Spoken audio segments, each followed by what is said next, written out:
네, 최순실 게이트 국정조사 지난 1, 2차 청문회는 기대에 미치지 못했다는 지적도 나왔죠. 오늘 3차 청문회를 통해서 세월호 7시간의 의혹이 조금이라도 풀릴까 기대했었는데 아직까지는 글쎄요인 것 같습니다. 자, 이동우 YTN 보도국 선임 기자, 김광삼 변호사 모시고 관련 얘기 나눠보겠습니다. 두 분 어서 오십시오. 네, 안녕하세요. 안녕하십니까?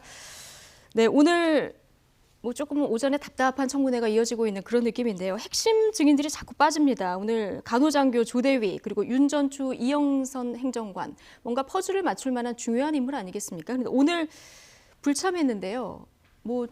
이유가 조금 그렇습니다. 그렇죠.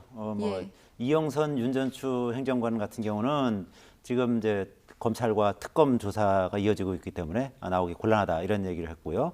그다음에 이제 조대위 같은 경우는 지금 미국 텍사스에서 지금 연수 중이어서 네. 이번 그 청문회는 참석을 못하고 22일 청문회 가급적 참석하겠다 이런 의사를 전해왔다는 것입니다. 예. 그래서 이영선, 윤 전추 행정관에 대해서는 동행명령장을 발부해서 데려오도록 했습니다만 그 이후에 아마 청와대에서 어떤 조치가 취했는지는 아직은 정확히 밝혀지진 않았습니다. 네, 핵심 증인들에 대해서는 도정환 의원이 지적을 했는데 청와대가 좀 막고 있다 이런 얘기도 했습니다.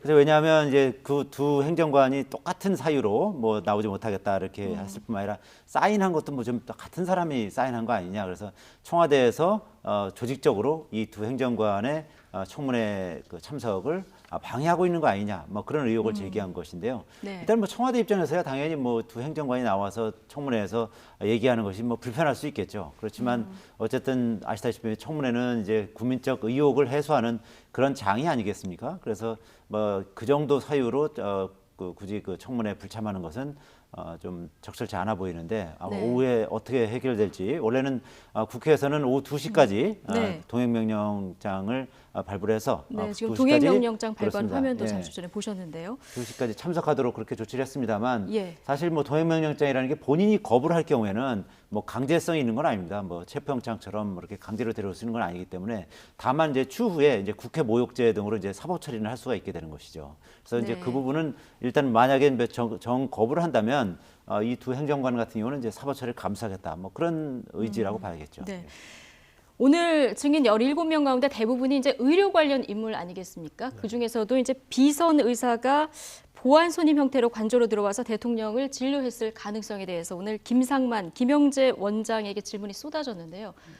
특별한 답변을 이끌어내지는 못하고 있는 그런 상황이에요. 네, 맞습니다. 사실 오늘 청문회 중에서 이제 김영재 원장하고 그다음에 김상만 원장이 본인이 보안 손님으로 들어간 건 맞다고 얘기를 하지 않았습니까? 네. 그러면 왜 보안 손님으로 들어갔을까에 대해서 우리가 의문을 할 수 있죠. 왜냐하면 예. 정상적인 어떤 치료 목적이었다고 한다면 정상적인 절차를 들여서 들어가야죠. 그런데 네. 검문 검사를 받지 않는 보안 손님으로 들어갔고 또 그 중에 또 일부는 행정관이 나와서 데리고 들어갔다는 거잖아요. 그것은 뭔가 석연치 않는 그러한 청와대 내에서 관저가 됐건 안 가 있었던 간에 어떤 시술을 행했다고 그렇게 우리가 추론할 수밖에 없어요. 그런데 제가 오늘 청문회를 쭉 지켜봤는데 김영재 원장의 말이 굉장히 맞지 않다고 봐요. 왜냐하면 예. 본인이 성형외과 의사지 피부과 의사가 아니거든요. 네. 그런데 그러면 그렇게 들어가서 박근혜 대통령한테 뭐에 대해서 했냐니까 피부 트러블이랄지 그런 거에 대해서 요청을 해서 그렇게 자기가 얘기했죠. 보러 갔다고 예. 하는데 성형외과 얼굴이 부어서 이제 아니면 입 상처에 대해서 그렇죠. 뭔가, 그런데 성형외과 예. 의사가 왜 들어가냐는 거죠. 더군다나 피부과 자문의도 있는데 그리고 사실 세월호 유가족과 관련해서 5월 13일 유가족 면담을 앞두고 피멍이 든 네. 부분이요. 그거 의학용어로 마리오네트 라인이라고 그런답니다. 그래서 예. 거기에 동맥이 들어가서 거기다가 피하 주사를 놓으면 거기에 네. 멍이 든다는 거예요. 그런데 멍이 든 거 보고 이건 필러 시술의 일종으로 볼 수 있다. 그런 취지로 얘기를 했거든요. 네. 그러면 누군가는 필러가 됐건 다른 시술을 했다고 보이는데 그러면 또 다른 의사가 있냐는 거죠. 그런데 전반적으로 보면 일단 본인이 들어갈 때 언론에서 제기하는 의혹 중에 하나 가방을 좀 들고 갔다. 이제 그런 거 보면 본인이 시술을 들어간 게 맞는 것 같다는 게 거의 좀 약간 의혹이 확신이 되는 상황에도 불구하고 본인은 가서 시술한 적이 없다고 완전 단정적으로 얘기를 해요.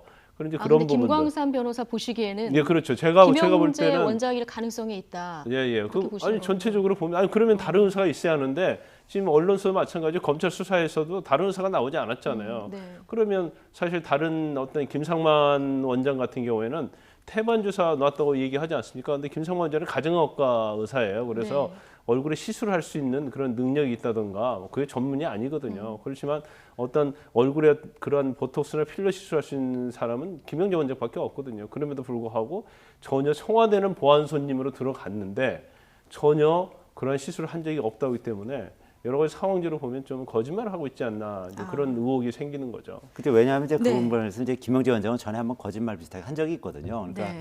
세월호 참사 당일인 4월 16일 날 본인은 그 병원이 쉬는 날이기 때문에 골프 치러 갔고, 골프 치러 예. 갔고 전혀 그날은 뭐 병원 하질 않았다라고 이렇게 주장을 했는데 기록을 보니까 프로포폴을 사용한 흔적이 있었던 겁니다. 예. 그러니까 나중에서 이제 말을 바꾸는 거죠.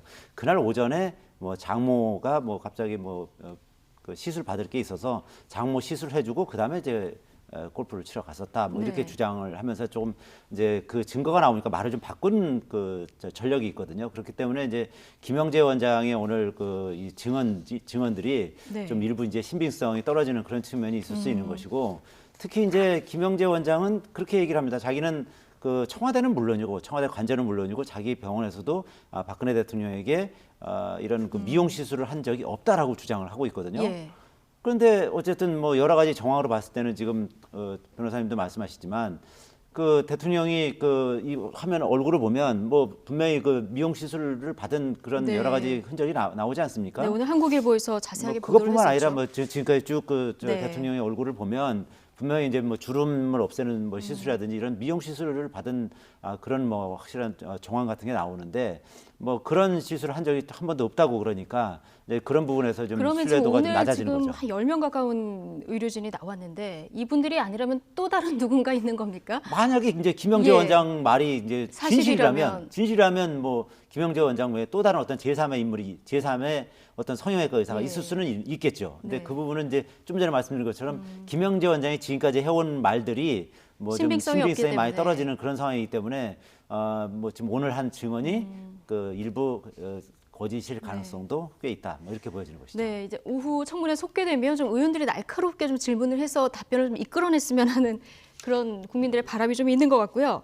오늘 하나 주목할 만한 것이 있었습니다. 그 박영선 의원이 그 최순실 씨 육성 녹취를 또 확보를 했더라고요. 공개를 했는데요. 고영태 씨에게 지시를 하는 내용이죠. 네, 이렇게 하지 말아라 해라 하는 지시를 하는 내용인데 정신 바짝 차리라고 해 이런 지시를 하는 내용이 담겨 있습니다. 한번 들어보시겠습니다. 한국의 지인한테 고영태 씨한테 가서 이렇게 말하라고 해 하는 내용입니다. 잠깐 들어보시죠. 그리고 예. 그 나랑 어떻게 알았냐 그러면 네. 가방 관계비를 납품했다고 그러지 말고 네. 옛날에 뭐 이렇게 지인을 통해서 알았는데 네. 그 가방을 발레밀론가 몰라 그걸 통해서 왔고 네네. 그냥 체육에 관심이 있어서 그 지인이 알아서 이렇게 연결돼서 내가 많은 도움을 네네. 사실 보험기획도 뭐고 이렇게 네. 저기 보험기획은 얘기를 하지 말고 다른 네. 걸 좀 해가지고 이렇게 하려다가 네. 도움을 받으려고 했는데 도움을 못 받았다 이렇게 나가야 될 것 같아요. 자, 또 이렇게 지시하는 내용이 하나 또 있습니다. 이거는 이제 이성한이라는 사람이 배신을 했으니까 이렇게 얘기하라 이런 내용입니다. 틀어주세요. 큰일 났네. 그러니까 예. 그한테 정신 바짝 차리고 걔네들이 네. 이게 완전히 그 조작품이고 얘네들이 네. 이거를 이거 훔쳐가지고 이렇게 했다는 걸로 몰아야 되고 이성원이도 네. 아주 그 계획적으로 하고 돈도 요구하고 네. 이렇게 했던 저걸로 해서 네. 이걸 하지 않으면 네. 우리를 안 시키면 다 죽고. 실제로 이성한이라는 사람이 돈을 요구했다. 뭐 이런 기사가 저 후에 나옵니다. 저게 10월 말경의 얘기거든요. 그러니까 독일에서 귀국하기 직전의 얘기입니다. 네, 국민 여러분 죄송합니다 말고는 이렇게 육성을 들어본 게 처음인 것 같은데요. 목소리가 저랬군요. 이렇게 이번 사건에 대해서 이렇게 나가야 돼라는 얘기도 하고 또 하나 주목할 만한 것은 이성한 전 미르재단 사무총장이 훔쳐서 그랬다. 이렇게 우린 방향을 잡고 가야 된다. 이렇게 지시를 내리는 거 아니겠습니까? 그렇죠. 예. 예. 그러니까 어떻게 보면 이제 독일에 있으면서 이제 지금 국내 사정을 쭉 알아보고 그리고 이제 그 지인한테 이런 식으로 이제 대처하자고 어떻게 보면 이제 일종의 시나리오를 짜는 거죠. 네. 그러니까 이성한 전 미르재단 사무총장이 어쨌든 그 이 그 최순실 씨하고 이제 관계가 틀어지면서 어떻게 보면은 이제 내부 고발자 같은 그런 역할을 하지 않습니까? 예. 이제 그러니까 이성한 전 미르재단 사무총장을 뭐 돈을 요구한 어쨌든 뭐 어떻게 보면 이제 공갈범 이런 식으로 네. 이제 몰아가자 뭐 이렇게 이제 주장을 하는 것이고 이제 고영태 씨한테도 뭐 하여튼 정신 바짝 차리고 뭐 하여튼 지시하는 대로 이렇게 좀 예. 잘 말을 맞춰달라 이런 취지로 지금 이제 얘기를 했다는 것인데요. 네. 근데 어쨌든 뭐 박영선 의원이 오늘 오전 청문회에서 이 박영선 의원이 이 녹취록을 이제 공개한 것이 가장 큰 소득이라고 봐야 되는 거죠. 그러니까요. 녹취록을 보면 이제 중요한 부분이 있어요. 어떤 부분이냐면 이제 첫 번째 고영태와 관련된 부분에서는 뭘 훔쳐서 가서 이걸 누설한 것처럼 말하라 이제 그런 식이잖아요. 예. 이게 그게 제가 볼 때는 태블릿 PC단 말이에요. 그러니까 태블릿 PC에 대해서 이게 상당히 법률적인 저기에 의미가 함축되어 있어요. 왜냐하면 네. 이 태블릿 PC 자체를 얻게 된 경위가 불법적이면 이건 증거 능력이 없어요. 증거로 네. 사용할 수 없거든요. 아, 그래서 그렇군요. 아마도 그것을 훔쳐서 가져간 걸로 그렇게 말을 하게 하라. 증거 능력을 없애기 그렇죠. 위해서 그렇게 했다. 예, 그다음에- 상당히 똑똑한데요. 예, 예. 이성한 전 예. 미르 사무총장 같은 경우에는 이게 굉장히 많이 쓰는 수법입니다. 이게 범죄 행위를 하는 경우에서 어떤 증거를 본인에게 불리한 진술을 한 사람들을 항상 신빙성, 진술의 신빙성을 없애기 위해서는 돈을 요구했다, 협박을 했다 그런 취지로 가는 거거든요. 그러니까 딱 고영태 부분은 그런 증거에 관련된 부분, 이성한 부분은 이성한 씨의 진술 자체의 신빙성을 타내기 위해서 나한테 돈을 요구했다. 돈을 안 주니까 거짓말하는 것이다. 네. 이런 취지로 가는 것이에요. 그렇다고 한다면 저게 과연 최순실 씨의 머리에서 나왔을까? 그건 아마도 제3의 어떤 법적인 것을 잘 아는 전문가가 이 부분에서는 코치할 가능성이 크다는 거죠. 아, 그렇군요. 그런데 고영태 씨하고는 사이가 진짜 안 좋긴 했는지 지인하고 통화한 내용이죠. 그렇죠. 고영태 씨한테 전해라 이렇게 얘기를 합니다. 그렇죠. 예. 예. 고영태 씨하고는 어쨌든 뭐 여러 가지 관계로 좀 틀어진 거 아니겠습니까? 그렇기 때문에 이제 고영태 씨가 그 샘플 의상실 그것도 네. 뭐 CCTV 촬영도 하게 되고 그리고 이제 각종 뭐 문서라든지 이런 내용들을 가지고 언론사를 찾아가기도 TV조선에 하고요. 찾아가서 이제 예. 제보한 거 아니겠습니까? 이제 그러니까 고영태 씨하고 직접 통화하기는 상당히 이제 곤란한 입장이 된 거고 그렇기 때문에 이제 고영태 씨하고 아는 사람한테 지인한테 이제 전화를 해서 고영태한테 이런 식으로 전해라라고 이제 얘기를 한 것인데 네. 사실 저 부분이 그대로 먹히지는 않았죠. 예. 예. 오늘 아무튼 뭐 세월호 7시간에 어떤 의혹이 조금이라도 풀릴까 국민들이 이제 기대하는 마음으로 청문회를 지켜보고 있었는데요. 이제 김영재 원장한테 질문이 계속 몰리지 않았습니까? 네. 어제 JTBC 보도에 따르면은 향정신성 의약품 관리대장을 이 김영재 의원에서 이중으로 작성했다 이런 의혹이 또 나오지 않았습니까? 네, 근데 그 의혹은 뭐냐면요. 지난 11월 초에 예. JTBC 기자가 김영재 원장을 찾아갑니다. 그래서 이제 그런 얘기 취지를 하죠. 그러니까 이 조각조각을 다 맞췄더라고요. 그렇죠. 어제 보니까. 그 기자가 찾아간 다음에 2012년도고 13년도에 향정신의약품 관리대장을 파쇄하게 돼서 파쇄를 했다는 거예요. 예. 그래서 이걸 버렸는데 JTBC에서 이걸 입수를 해서 다 조각을 다 맞춘 거예요.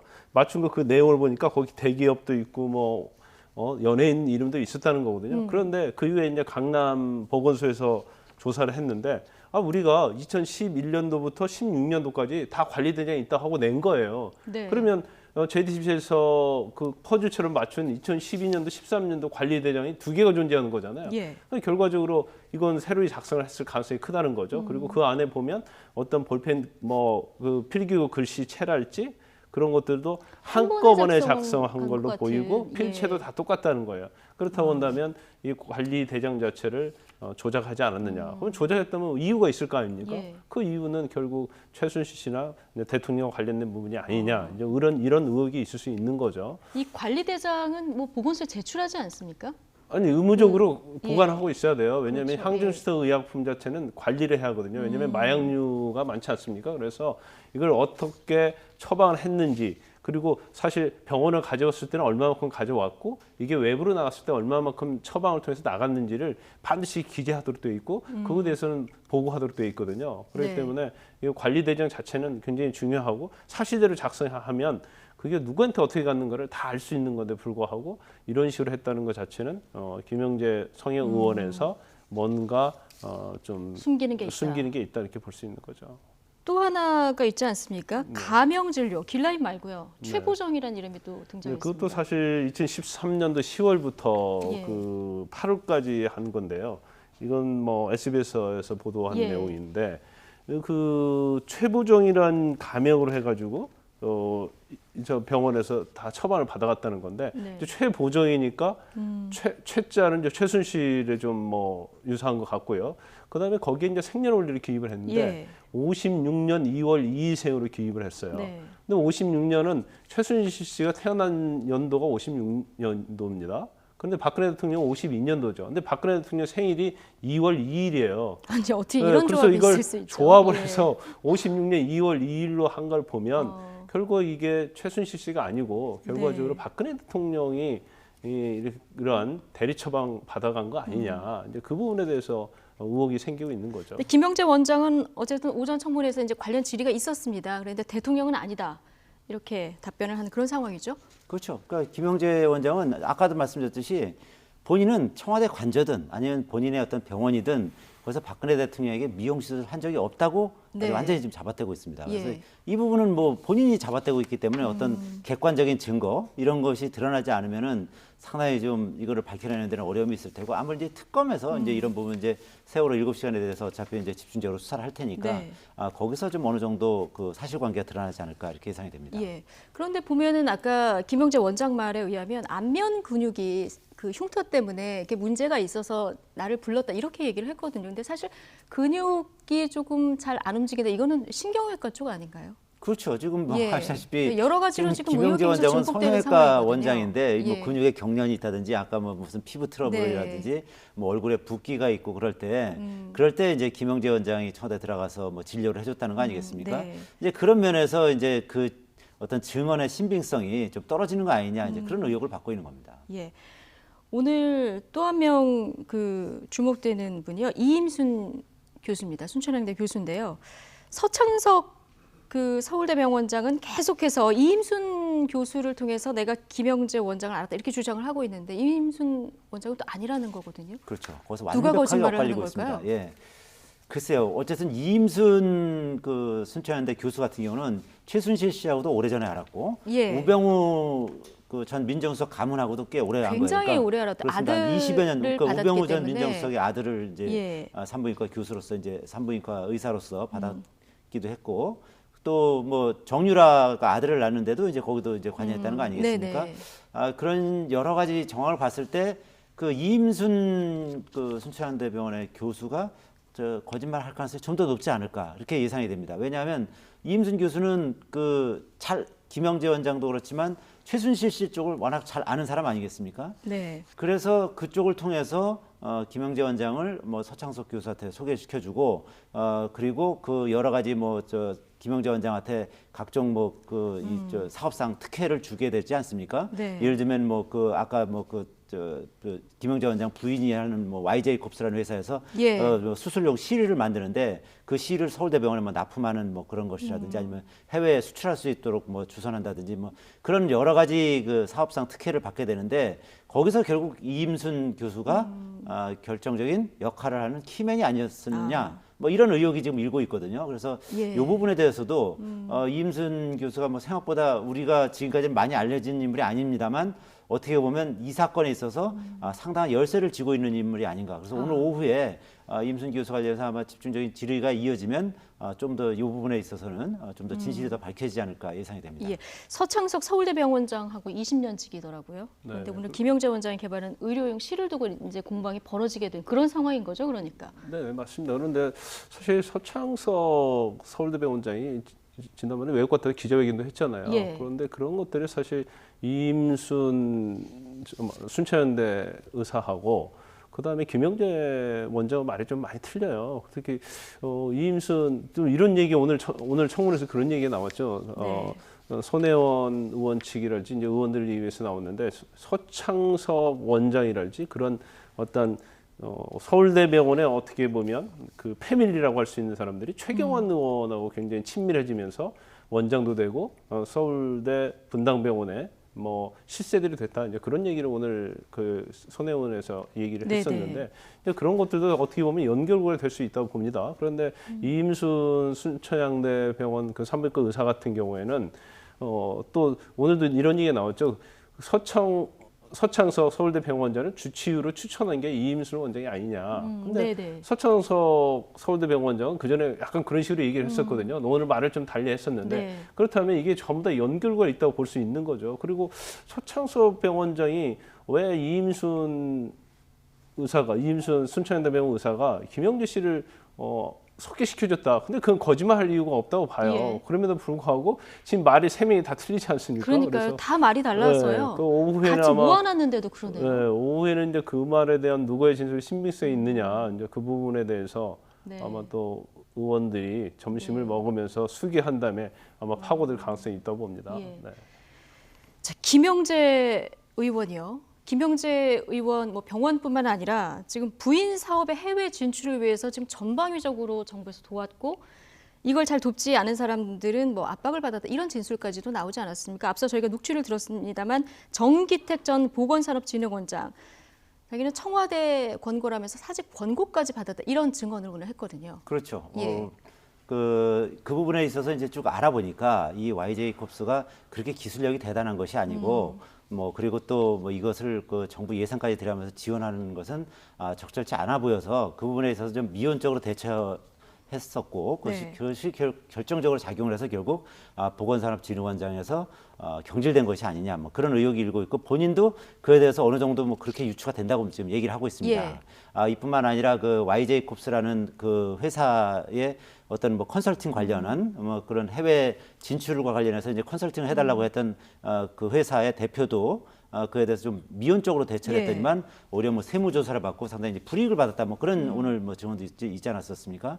그렇기 때문에 이런 어떤 이 그 김영재 원장과 그 가족이 하는 회사에 대해서 청와대와 어떤 최순실 씨가 직접적으로 이제 그분에 대해서 이제 어떤 정부 뭐 유관단체라든지 이쪽을 통해서 지원을 하려고 했는데 그에 대해서 이제 그게 제대로 이루어지지 않으니까 그에 관해서 이제 어떻게 보면 이제 보복을 했다. 뭐 네. 그런 이제 추론이 가능한 것이기 조원동 때문에 전 경제수석도 관련해서 경질을 했다 이런 의혹이 또 그렇죠. 계속 이제 아까 나왔었죠. 말씀드렸듯이 예. 그 중동 진출을 이제 예. 한번 제대로 해봐라 그랬는데 그 YJ콥스라는 그 회사가 중동 진출하는데 실패했지 않습니까? 네. 그래서 조원동 경제수석도 여기 어느 정도 이제 관여가 돼 있는데 그것이 되지 않으니까 조원동 경제수석도 경질되고 그리고 네. 조금 전에 말씀 주신 정기택 보건산업진흥원장도 결국 경질이 되고 뭐 이런 식으로 이제 이루어져서 이혜원 의원이 이에 대해서 이제 한탄을 하기도 했죠. 그렇죠. 어떻게 정부 조직을 이런 식으로 뭐 예. 이렇게 농단을 할 수가 있느냐, 뭐 그렇게 한탄을 했었는데 이제 이 부분에 있어서 이제 오늘 오후 청문회에서 더욱더 아마 뭐 심도 있는 질문이 나올 가능성이 대단히 예. 높은 상황인 거죠.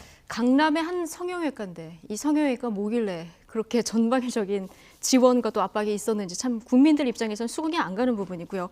세월호 참사 당일 오전에 가글액만 전했다 이렇게 얘기했었던 오늘 간호장교 중에 한 사람이죠. 네. 신보라 간호장교는 오늘 나왔습니다. 그런데 다 모른다 이렇게 얘기를 했습니다. 그렇게 되다 보니까 이제 조대위는 22일에 지금 나온다는 입장이지 않습니까? 네. 그때 뭔가 좀 얘기가 나올까?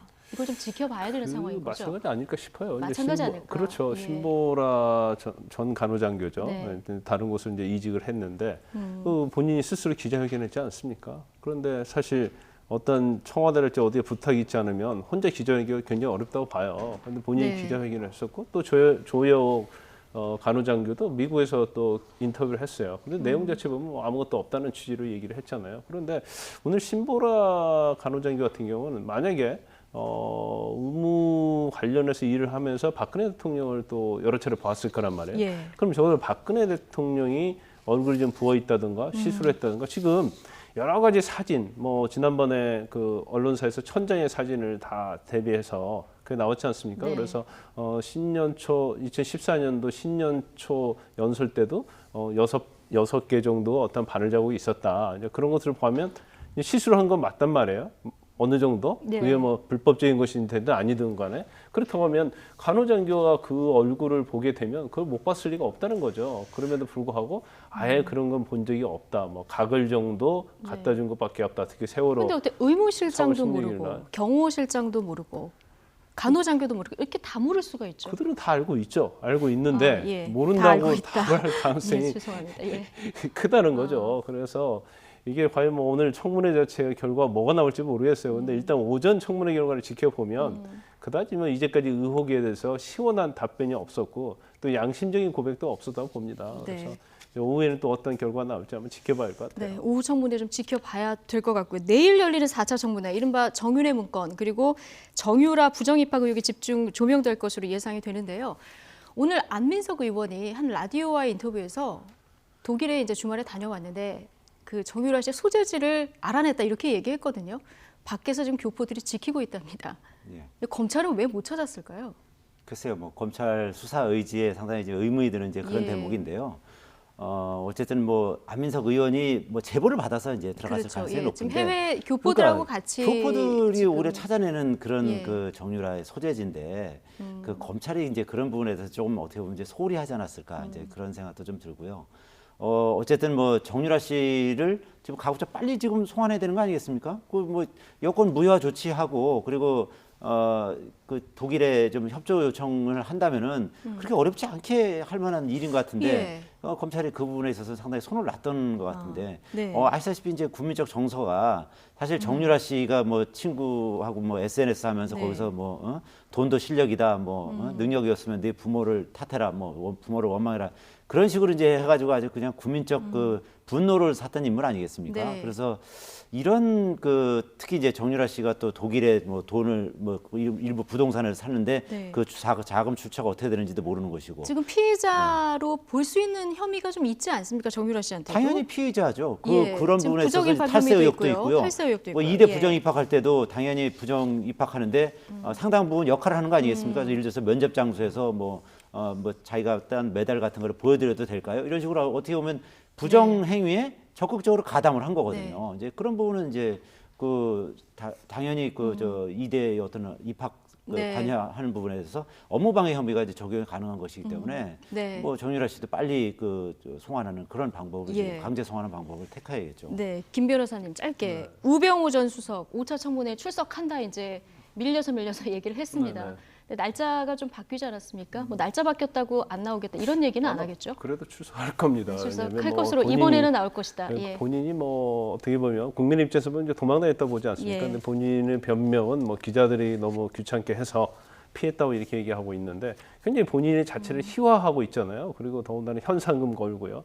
또 법꾸라지라는 별명까지 얻고 그러다 보니까 본인은 이런 식으로 가면 더욱더 자기의 명예훼손이 되고 모욕이 된다. 그런 네. 판단을 한 것 같아요. 그래서 오히려 청문회 나가서 자기가 할 얘기하고 일단 그런 공격으로부터 벗어나겠다. 그런 결심을 네. 한 것으로 보입니다. 네, 그럼 22일에는 우병우 전 민정수석의 말과 또 얼굴을 볼 수 있겠군요. 알겠습니다. 여기까지 듣겠습니다. 이동우 YTN 보도국 선임 기자 그리고 김광삼 변호사와 함께했습니다. 두 분 고맙습니다.